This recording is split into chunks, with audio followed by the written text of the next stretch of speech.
Ես հոգնել էի աշխարից։ Սովորելից էլ հոգնել էի, սովորում եմ համալսարանի երրորդ կուրսում։ Ասմի, ես ինչ կյանք է, որ վաղը պիտի հողը լցեն գլխիս։ Ես հոգնել եմ այս աշխարհի կյանքից, իմ եսից, փառքից, դիրքից։ Զզվում է ինձանից։ Եթե չես հոգնել քեզանից, քո փառքից, քո դիրքից, դու Քրիստոսի մոտ չես գա։ Դու տես նստած կմնաս։ Նայեք, ով որ հոգնել է այս մեղքի կյանքից, Զաքեոսը հոգնել էր։ Նա ծառը հելավ, հոգնել էր իրանից։ Մարդը պետք է հոգնի մեղքի կյանքից, որ գնա Հիսուսին, թե չի գնա։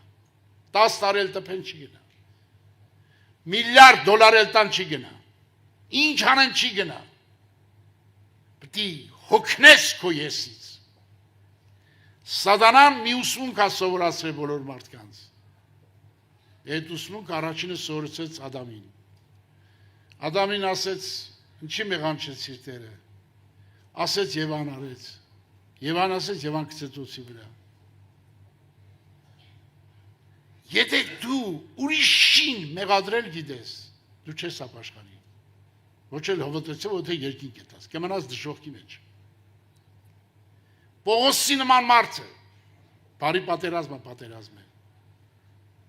Իրա դեմն է պատերազմ է։